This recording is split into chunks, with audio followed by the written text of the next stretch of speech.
The Snapmaker U1 is one of my favorite 3D printers at the moment, so I thought I'd show you guys some of the mods I've done to turn this already great printer into a prototyping beast. Starting off strong with the SnapDryer system, a filament drying and storage solution developed through a collaboration between Snapmaker and Polymaker. The system consists of an active drying base and modular dry boxes that can be used both for storage and printing. Each dry box features 2 sealed ports on the bottom. When the airtight plugs are removed and the box is placed on the drying base, warm air is pushed through one port, passes through the filament chamber, and exits through the second port, carrying moisture away from the spool. Each dry box includes a built-in hygrometer for real-time humidity monitoring, along with a dedicated desiccant compartment. That means once the filament has been dried, it can remain protected even after being removed from the active drying station. For moisture-sensitive materials, the supplied PTFE tubes can be connected directly to the ports using the included compression fittings. This allows filament to feed directly to the printer while remaining isolated from the ambient moist air. Setup is straightforward. Simply fill the desiccant compartment with the included silica gel. Remove the battery tab from the hygrometer and install everything into the dry box.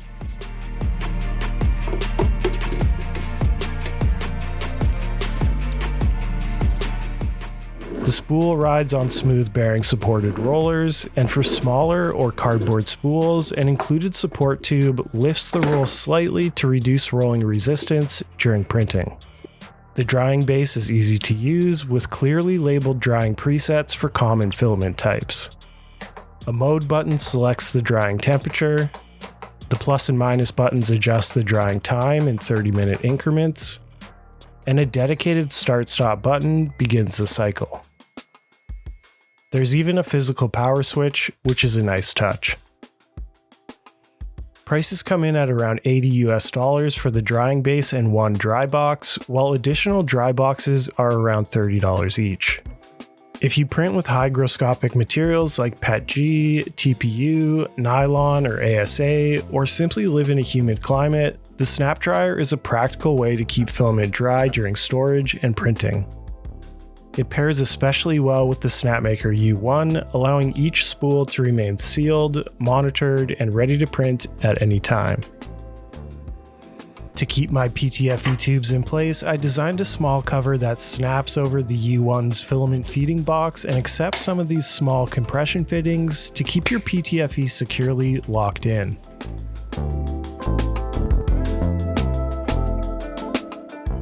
One more quick printed mod here. The original spool holders work great, assuming your filament is on the right type of spool, but some of my older filament has this smaller hole. So I designed these simple spool holders that snap into place where the existing ones were. I like to keep one of these on my machine just in case I have to use an old spool.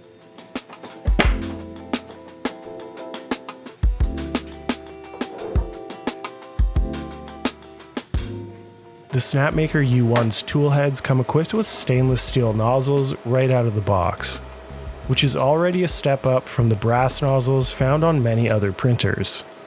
But if you want to print more demanding materials, you can take things a step further with these hardened steel hotends. Hardened steel offers significantly better wear resistance when printing abrasive filaments like carbon and glass reinforced materials, helping maintain print quality over time. Snapmaker offers these in a variety of sizes, including 0.2, 0.4, 0.6, and 0.8 millimeters. Installation is quick and easy. Simply remove 2 screws, disconnect the heater and thermistor connectors,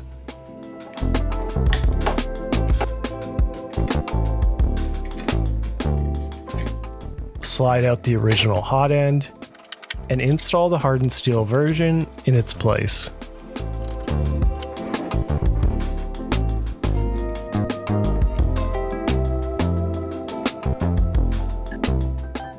I opted to upgrade just my 4th tool head so I can dedicate it exclusively to abrasive materials while leaving the other 3 configured for standard filaments. That's one of the nice advantages of the U1's tool changing system. Let's see how it performs with some glass fiber reinforced PETG. Snapmaker currently has these available for pre-order at around $50 US for a 4-pack bundle. If you're planning to print carbon fiber, glass fiber, or other abrasive materials, this is one of the easiest upgrades you can make to expand the U1's material capabilities. Next, this is the Snapmaker U1 top cover, an enclosure designed to expand the range of materials you can print while also reducing noise and improving air filtration. The cover installs directly onto the U1 and creates a fully enclosed build chamber. It plugs into the accessory port on the top of the U1 here. They also provide these gaskets for the front door to ensure a nice seal. By trapping heat generated during printing, it can passively raise chamber temperatures to around 50 degrees Celsius. With a hardened steel nozzle installed, it also opens the door to carbon and glass fiber reinforced materials. One feature I really like is that the enclosure isn't just a simple box. It includes an automatic high and low temperature mode. This uses internal and external fans along with an air damper system to help regulate chamber temperatures depending on the material being printed. That means it can retain heat for materials like ABS and ASA while still providing cooling when printing PLA and TPU. For air quality, the top cover includes a 3-stage filter consisting of a primary cotton filter, a HEPA filter, and an activated carbon filter. This helps reduce airborne particles and odors generated during printing. The front of the enclosure features a magnetic access door, making it easy to check on prints or access the build area without dealing with latches or hinges. Another benefit here is noise reduction. Snapmaker is targeting up to 6 decibel reduction compared to running the printer open air, which can make a noticeable difference if the printer is running in a workspace or overnight near living areas. Now, BIQU makes a similar cover called the Pop Cap, but it's almost the same price and lacks the filtration and vent system, so I don't think that's worth the money. There's also some community cover mods that involve printed parts and a cheap storage bin, but again, no venting here, so that has to be removed for PLA printing.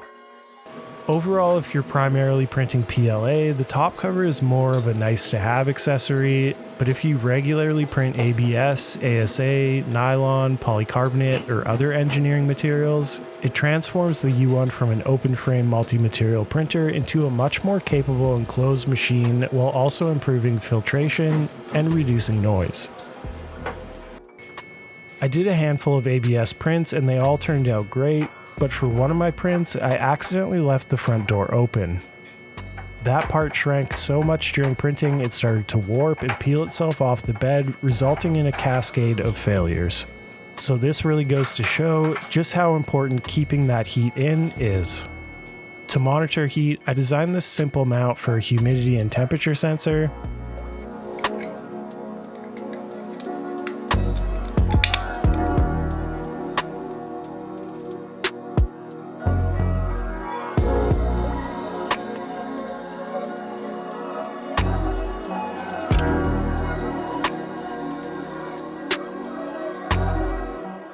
This uses some double-sided tape and gets mounted right here, so it's readable from the Snapmaker U1's built-in camera. This way I can preheat my bed from the computer, and when it reaches an acceptable chamber temperature, I can start my print.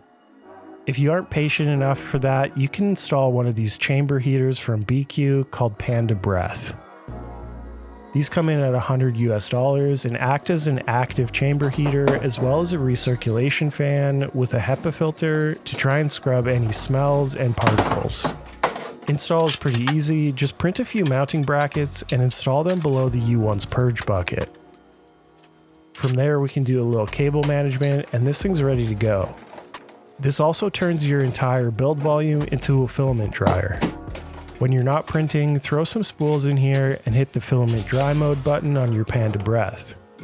Then you can let your spools dry overnight. This thing also has Wi-Fi so you can link it to an app and directly to your printer, so when the bed kicks on to a certain temperature, so does the heater. All in all, pretty nifty piece of tech and a great upgrade for the U1.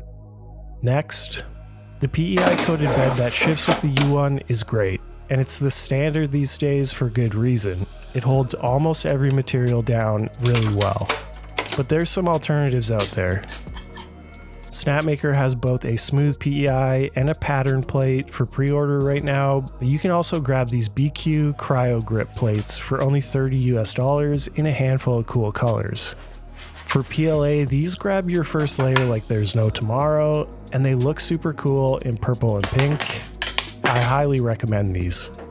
That's all for today. Let me know what mods you've installed on your U1 down in the comments below, and as always, thanks for watching and happy printing.